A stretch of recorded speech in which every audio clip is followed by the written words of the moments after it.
Hello guys, welcome back to our IGNOU galaxy YouTube channel. Guys, अगर आप इस channel पे नए हैं तो प्लीज़ हमारे इग्नो गैलेक्सी यूट्यूब चैनल को जरूर लाइक करें, सब्सक्राइब कीजिए ताकि इग्नो से रिलेटेड हर एक इम्पोर्टेंट इंफॉर्मेशन वीडियो, हर एक असाइनमेंट से रिलेटेड स्ट्रेटेजी हम आपको इस educational platform IGNOU galaxy YouTube channel से आपको डेली के डेली रूबरू कराते रहें।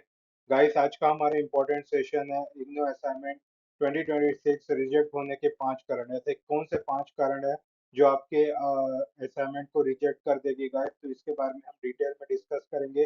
गाइस, अभी आपका असाइनमेंट का जो पूरा मंथ चल रहा हुआ है तो आपके लिए बहुत क्रूशियल है, तो ये सब वीडियो आपके लिए बहुत हेल्पफुल होगी। तो आप डेली इस वीडियो को देखें और इससे कुछ सीखें और अपने जो असाइनमेंट स्ट्रेटेजी है उसमें थोड़ा अमल करने की कोशिश करें। तो यही है गाइस, और जिन्होंने अभी तक हमारे चैनल को सब्सक्राइब नहीं किया तो प्लीज हमारे इग्नो गैलेक्सी यूट्यूब चैनल को सब्सक्राइब कर लें। तो चलिए वीडियो को शुरू करते हैं गाइस।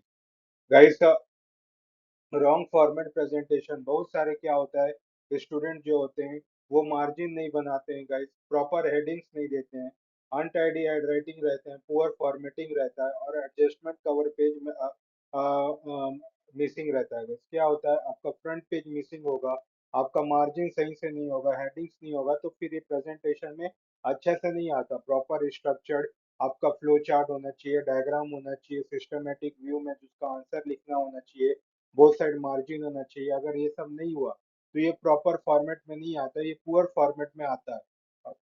बहुत सारे ऐसे स्टूडेंट्स भी है जिनका है ना कवर पेज ही अच्छे से बनाए नहीं होते हैं, असाइनमेंट का फ्रंट पेज ही उसमें ही गलत कर दिए रहते हैं, कोर्स कोड या फिर उनका मतलब जो प्रोजेक्ट का नाम है, असाइनमेंट का नाम है, वो गलत कर दिए रहते हैं, जिसके कारण उनका रिजेक्ट होने का चांसेस जो है बढ़ जाता है guys। तो इन सब चीजों का बात का आप जरूर ध्यान रखें और उसको जरूर अमल करें, है ना, ताकि और जब भी जमा करने से पहले इस चीज को चेक जरूर कर लें ताकि आप अपना मार्क्स को घटाने से, अपना जो असाइनमेंट में फेल होने से आप बच सकेंगे। अब दूसरा आता है कॉपीड और प्लेगराइज्ड कंटेंट। अब क्या होता है, बच्चे जो है, स्टूडेंट जो है, वो कॉपी पेस्ट कर लेते हैं अपने दोस्तों का या फिर इंटरनेट का कहीं से रेफरेंस लेके वो कॉपी पेस्ट कर देते हैं। इनमें वो मतलब खुद का सुझाव नहीं लिखते, तो ये कंटेंट पकड़ा जाता है क्योंकि उनके पास एक खुद के पास उनके पास एक टूल होता है जिसके कारण वो है ना पता लगा लेते हैं इन्विजिलेटर्स की वो कॉपी पेस्ट है कि नहीं। या फिर वो लिखावट से ही जान जाएंगे कि आपका पूरा कॉपीड हुआ है और वो रेफरेंस कहाँ से लिया गया, ये पूरा पता चल जाता है। आजकल कंप्यूटराइज्ड का जमाना है गई। वो आपके असाइनमेंट का अगर आप पीडीएफ भेजते हैं या ऑफलाइन भी करते हैं तो वो मतलब वहाँ पर एक टूल होता है कंप्यूटराइज्ड, वहाँ पता चल जाता है कि आप कहाँ से कॉपी किए हैं और कहाँ उसका प्लेगरिज्म इशू फिर उठ जाता है जिसके कारण जो है आपका असाइनमेंट का फेल होने का चांसेस जरूर होता है। है ना, तो इंटरनेट पीडीएफ से आप डायरेक्ट कॉपी करते हो, ये प्लेगरिज्म इशू है। सेम आंसर आपके जो दोस्त लिख रहे हैं, क्लासमेट लिख रहे हैं, वही आप लिख रहे हो, है ना, रोबोटिक आंसर्स लिख रहे हो, कुछ पर्सनलाइजेशन नहीं, एआई का आंसर्स लिख दे रहे हो, उसमें कोई एग्जांपल नहीं, कुछ सुझाव नहीं। तो ऐसा चीज करोगे तो आपका रिजेक्ट होने का चांसेस बढ़ जाता है। इनकम्प्लीट आंसर क्या होता है, वर्ड लिमिट अगर आपको 150 वर्ड लिमिट का अगर उसमें क्राइटेरिया दिया हुआ है तो आप उसमें क्या करते हो, ज्यादा वर्ड लिमिट लिख देते हो, 200 वर्ड लिमिट लिख देते हो या फिर कम 90 वर्ड लिमिट लिख देते हो। तो इससे क्या होता है गाइस, आपका मार्क्स जो है फ्लक्चुएट करता है और आपका मार्क्स जो है सही ढंग से मिलता नहीं है। क्योंकि गाइस जितना बोला जाता है ना उतने ही लिखना है, उससे ना ज्यादा कम, ना ज्यादा ना कम। अगर ज्यादा भी हो रहा तो थोड़ा सा ज्यादा चलेगा, है ना, 155 वर्ड ऐसा थोड़ा बहुत चलेगा, लेकिन एकदम ही ज्यादा ना, मतलब एक्स्ट्रा वेगेंट आप कर लोगे, है ना, सुपरफ्लूअस करोगे तो रिजेक्ट होने का चांसेस ज्यादा ही है, और कम करोगे तो पता ही चल जाता है कि आपने कम वर्ड्स लिखा है। तो ये सब चीज को आप ध्यान में रखोगे। क्वेश्चंस को स्किप कर देते हो, क्वेश्चंस को स्किप नहीं करना है, पूरा क्वेश्चन को सिस्टमाइज वे में उसके सब सेक्शंस के क्वेश्चंस को भी अच्छे से लिखना है और उसके अच्छे से पूरा उसका आंसर उसमें दर्शाते हुए, इंडिकेट करते हुए आपको पूरा आंसर लिखना है। आपको क्वेश्चन स्किप करने की कोई जरूरत नहीं है। मैं बहुत सारे स्टूडेंट्स का देखा हूँ असाइनमेंट, वो क्या करते हैं, ये क्वेश्चन लिखते हैं फर्स्ट और द करके डैश डैश डैश डैश करके लास्ट वाला वर्ड जो है एंगल, उसको ऐसा कर देते हैं। तो ये गलत तरीका है guys। आपको पूरा ये वर्डिंग को लिखना है, उसके बाद अपना आंसर लिखना है। ये शॉर्टकट तरीका जो है आपके क्लास नोट्स में होती थी वैसा नहीं करना है, क्योंकि ये असाइनमेंट आप लिख रहे हो आप मैच्योर हो गए हो, आप कॉलेज में आ गए हो, तो उस तरह से आपसे डिमांड करी जाती है, उस तरह से आपसे आंसर वो मांगते हैं गाइस। तो ये चीज बात को आप जरूर ध्यान रखेंगे। हाफ आंसर सबमिट करते हैं, कोई कोई बच्चे जो है, स्टूडेंट जो है लिथार्जिक रहते हैं, स्लगिश रहते हैं, वो काम करना नहीं मांगते।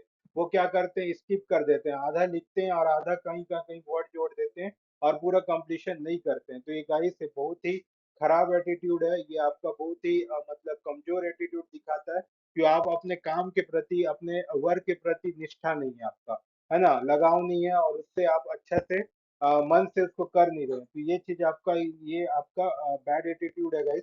इसलिए कभी भी आंसर आपका लिखते हैं तो पूरा लिखें, सिस्टमिक तरीके से, जो गाइडलाइन में दिया हुआ है इग्नू का, वो गाइडलाइन को पूरा फॉलो करते हुए लिखें, तब जाके आपको मार्क्स मिलेगी और तब आप उसके हकदार होंगे guys। अब नेक्स्ट आता है रॉन्ग सब्जेक्ट कोड सेशन। अब क्या होता है, पुराना असाइनमेंट तो कोई भी जमा कर देते हैं, उसमें सर कोड अलग होता है, हर सेशन का नया कोड आके नया असाइनमेंट बनता है। अब पुराना असाइनमेंट कोई जमा करोगे तो उसमें पुराना कोड दिया रहेगा तो वो रिजेक्ट होगा ना। तो ये चीज वो भी जानते हैं, तो ये चीज को आप गलती ना करेंगे। ओल्ड सेशन में ओल्ड ईयर यूज करना गाइस। क्या होता है, अभी करंट सेशन का असाइनमेंट मांगा है, आप रॉन्ग सेशन का असाइनमेंट यूज कर रहे हो। हमने इसके बारे में डिटेल में भी डिस्कस किया कि कौन से सेशन के असाइनमेंट यूज करना है। हमने बताया भी है कि अभी जो आपका टर्म एंड एग्जामिनेशन होने वाला है, उसके पहले के जो महीना होते हैं, उसके महीने के बीच का आपको करना है। जैसे जून है, तो जब उसका सबमिशन डेट कब आता है, सबमिशन डेट आपका 30 अप्रैल है, तो उसका देखना है कि ये सेशन कब से कब तक का है, और इसे सबमिशन डेट देखना है। अगर सबमिशन डेट 30 अप्रैल से पहले या 30 अप्रैल तक दिया हुआ है, तो उस वाला असाइनमेंट को आपने अपनाना है और उसको लिखना है, क्योंकि रॉन्ग सेशन का आप यूज करेंगे, ओल्ड सेशन का यूज करेंगे और उसका असाइनमेंट सबमिशन कुछ और होगा। आप उसको मतलब अमल करके लिख लेंगे अपने असाइनमेंट में, तो रिजेक्ट होने की चांसेस बहुत ज्यादा हो जाती है। और सब्जेक्ट कोड को हमेशा मैच करके बनाइए, मिस मैच होगा सब्जेक्ट कोड तो आपका जो है जो पूरा असाइनमेंट जो है रिजेक्ट हो जाएगी गाइस। Okay guys. अब मीडियम लैंग्वेज मिस्टेक, अब मीडियम लैंग्वेज में क्या आप मिस्टेक कर सकते हो, हिंदी स्टूडेंट द्वारा इंग्लिश में सबमिट। अब क्या होता है, आपको हिंदी मीडियम में आप रजिस्टर्ड करा हुआ है हिंदी मीडियम, लेकिन आप इंग्लिश में सबमिट कर रहे हो, तो इसमें रिजेक्ट होने की चांसेस ज्यादा है ना। इंग्लिश मीडियम द्वारा हिंदी में सबमिट, आपको इंग्लिश मीडियम में रजिस्ट्रेशन कराया है, हिंदी मीडियम में सबमिट कर रहा है, तो रजिस्ट्रेशन मीडियम से मिसमैच होने के कारण आपका क्या है, रिजेक्ट होने का चांसेस और अधिक बढ़ जाता है। इसलिए मैं कहता हूँ अपने स्टूडेंट से, और जितने भी यहाँ पर असाइनमेंट लिखते हैं, जो भी इग्नू गैलेक्सी से जुड़े हुए हैं, आपने जो भी रजिस्ट्रेशन के दौरान अपना मीडियम सेलेक्ट किया हुआ था, उसी के मीडियम के असाइनमेंट के तरीके से ही अपना जो है असाइनमेंट आप कंप्लीट करेंगे। वो कुछ दूसरा मतलब अपना मीडियम जो है चेंज नहीं करेंगे। जो मीडियम आपने रजिस्ट्रेशन के दौरान भरा था, वही मीडियम से अपना जो है असाइनमेंट कंप्लीट करेंगे। बोनस टिप्स है जिससे आप रिजेक्शन को आप अवॉइड कर सकते हो। आपको लेटेस्ट क्वेश्चन पेपर डाउनलोड करना है और सबमिशन से पहले डबल चेक करना है कि रॉन्ग सेशन का असाइनमेंट तो मैं सबमिट नहीं कर रहा हूँ, या कुछ कवर पेज में मतलब गलती तो नहीं है, कहीं कॉपी पेस्ट तो नहीं है। ये सब चीज आपको चेक कर लेनी है, फिर जाके सबमिट करना है।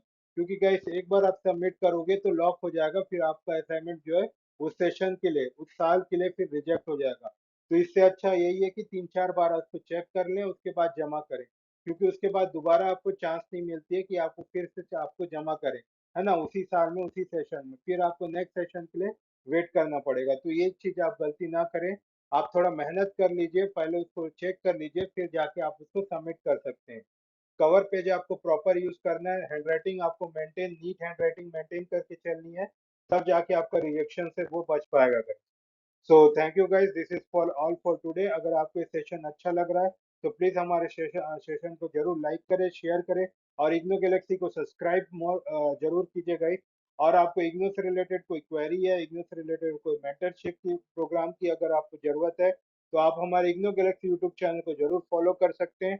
आपको अगर असाइनमेंट से रिलेटेड, या फिर आपको प्रोजेक्ट वर्क, डिसर्टेशन वर्क, या फिर गैस वर्क, या फिर प्रीवियस क्वेश्चन पेपर के सॉल्यूशंस, इसके इग्नू के 360 डिग्री जो भी सपोर्ट की आपको जरूरत है, तो इस व्हाट्सएप नंबर पे कॉल बैक कर सकते हैं, या फिर आप हमें इग्नू गैलेक्सी की ऑफिशियल वेबसाइट www.ignogalaxy.in पे भी जाके वहां से भी परचेज कर सकते हैं, वहां से भी देख सकते हैं, वहां से भी सपोर्ट ले सकते हैं।